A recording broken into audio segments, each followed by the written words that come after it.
La trésorerie, l'indicateur qui est souvent oublié, à la fois des individus, mais surtout des entrepreneurs. Donc bienvenue dans ce 10e épisode qui peut être un petit peu plus spécifique pour les entrepreneurs, mais évidemment pour toutes les personnes qui ont envie d'avoir tout simplement plus d'argent sur leur compte, mais surtout d'avoir une notion de qu'est-ce que c'est que la trésorerie. Et donc du coup de voir à court, moyen et long terme la manière dont on va vivre, dont on va dépenser, dont on va investir et dont on va recevoir de l'argent.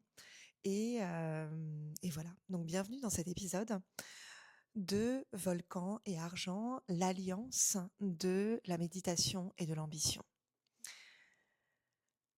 En 2020, quand on est rentré de notre voyage de 9 mois en Asie avec Loïc et Elwin, on est revenu en France et on a très très très très mal géré notre argent. On est revenu en France avec moins 5 000 € sur nos comptes, donc à tous les deux. Et à ce moment-là, on a fait une demande à la banque pour avoir un prêt, pour avoir de l'argent et du coup leur rembourser. Et ils ont dit non parce qu'on n'avait pas de garantie spécifique. Loïc avait arrêté de travailler pour notre voyage et moi, j'avais mon entreprise et mon entreprise avait uniquement généré en 2019 5 000 €. Donc ça veut dire qu'on n'avait pas la possibilité là tout de suite de rembourser les 5 000 € et ce qu'on a fait, c'est qu'on a prévenu la banque pour leur dire: «OK, déjà merci de nous autoriser ce découvert et on va le rembourser au fur et à mesure et on se donne 3 mois pour justement rembourser, cette dette». Et ce qui a été intéressant à cette époque-là, c'est que moi, ça m'a permis de prendre une décision avec moi-même et de ne plus jamais, jamais, jamais être à découvert. Ça veut dire que depuis le 1er avril 2020, je n'ai jamais été à découvert. Ça a été une décision, ça a été fort et ça a été aussi pour mieux savoir gérer mon argent. Parce que si aujourd'hui tu es entrepreneur, mais que tu ne sais pas gérer ton argent personnel, eh bien, comment veux-tu gérer plusieurs dizaines, centaines, heu, milliers d'euros et plus évidemment. Donc j'ai dû apprendre aussi à vraiment gérer ma trésorerie. En 2023, quasiment tous les mois finissaient à zéro sur mes comptes de mon entreprise.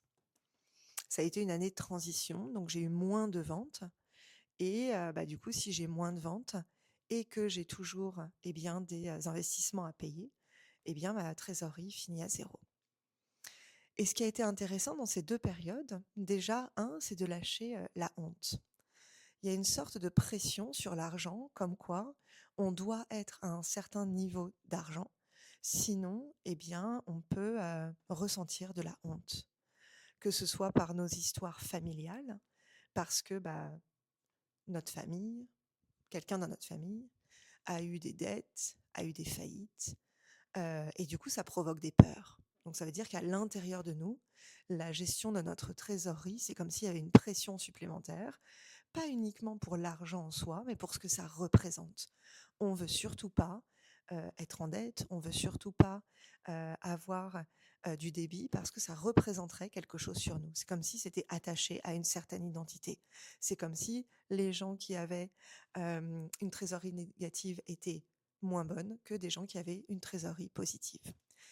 Et attention, il y a une nuance par rapport à ça, c'est que être entrepreneur, c'est aussi être gestionnaire, de l'argent qu'on a et surtout de, ce qu'on a sur nos comptes. Donc la trésorerie, c'est quoi? C'est tout simplement la différence entre nos recettes et nos dépenses à, une date donnée. Ça veut dire qu'aujourd'hui, si tu vas sur les comptes de ton entreprise ou tes comptes personnels, tu as une somme d'argent et dans cette somme d'argent, c'est à toi de savoir, finalement, les dépenses, les investissements qui vont être débités dans les jours, dans les semaines, dans les mois à venir. Donc, gérer sa trésorerie, c'est avoir sur une période donnée, l'information, la connaissance de tout simplement l'argent qui va arriver et qui va partir. Et ça te permet de prendre des décisions aujourd'hui.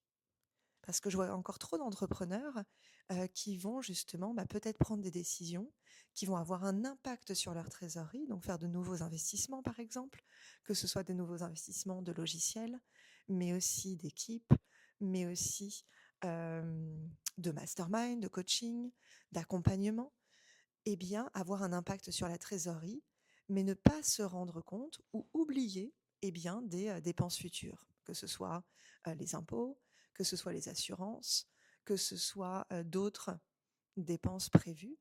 Ça veut dire que la trésorerie, à un moment donné, il n'y aura plus d'argent sur les comptes. La trésorerie, elle est importante parce qu'elle permet notamment de respirer à un moment donné et de faire face à ce qu'on n'avait pas prévu. Ça veut dire que la trésorerie, elle permet de pouvoir prendre des décisions rapidement parce que justement, on sait si on a l'argent ou pas. Et moi, ce que je recommande, en tout cas, la manière dont je vis mon business, c'est que je recommande d'avoir au moins 3 à 6 mois de dépenses mensuelles de côté pour pouvoir justement faire face aux imprévus. Dans une entreprise, on ne sait jamais ce qui peut se passer. On ne sait pas s'il peut y avoir un accident du dirigeant. On ne sait pas s'il peut y avoir une baisse des ventes qu'on n'avait pas prévue. On ne sait jamais ce qui peut se passer. Donc ça veut dire que le fait d'avoir de côté 3 à 6 mois de tes dépenses, évidemment dans l'idéal, on peut aussi en avoir plus, mais au moins d'avoir un filet de sécurité sur un de tes comptes pour que justement tu puisses prendre aussi des décisions rapidement. Donc cette trésorerie, ce que je vais t'inviter à faire, c'est tout simplement justement dans un tableau, marquer, OK, combien est-ce que j'ai sur mon compte aujourd'hui et combien est-ce que je sais, notamment pour les entrepreneurs, les recettes et les dépenses à venir. Et de lisser cela sur 12 mois. Ça veut dire que tu vas avoir une vision sur 12 mois du moment où tu n'as plus de trésorerie. Et puis, pour les particuliers, ce que je vous recommande, c'est aussi d'avoir cette vision-là, parce que ça va vous permettre notamment de planifier votre budget, vos vacances, vos loisirs, et puis les moments où vous allez recevoir peut-être des primes, peut-être d'autres augmentations. Et à partir de là, vous allez pouvoir mieux faire vos décisions. Dans ce podcast, la sérénité a une place importante et souvent la sérénité, c'est justement, en lien avec l'argent, arrêter de faire la politique de l'autruche. Ça veut dire que j'arrête de me comporter un petit peu comme une enfant, comme une adolescente qui ne sait pas gérer son argent. Et on en reparlera dans un autre épisode, la notion de couple, parce que quand on est en couple, on ne gère pas l'argent forcément de la même manière. Et l'important, c'est justement d'avoir aussi cette autonomie et de se dire, OK, là, est-ce que j'ai une vision très claire déjà de l'argent que moi, mon couple, mon foyer, on a. OK. Et quelles sont les dépenses à venir? Et est-ce que j'ai de l'argent de côté pour pouvoir tout simplement aussi pallier aux imprévus? Donc partage-moi sur Instagram, en message, qu'est-ce que tu as pensé de cet épisode? Qu'est-ce qui s'est passé pour toi quand tu entends ce mot trésorerie? Est-ce que c'est quelque chose qui est facile? Est-ce que c'est quelque chose au contraire qui te crispe? Partage-moi ton expérience et je serai ravie de recevoir ton 5 étoiles sur Apple Podcast, sur Spotify aussi. Tu le sais, la visibilité de ce podcast est importante parce qu'elle permet justement d'arrêter de rendre tabou l'argent, d'arrêter aussi de rendre ça compliqué et que ça soit justement accessible à tous. Je te souhaite une sublime journée et une magnifique trésorerie, qu'elle soit abondante, riche et que justement ça t'amuse de pouvoir la gérer.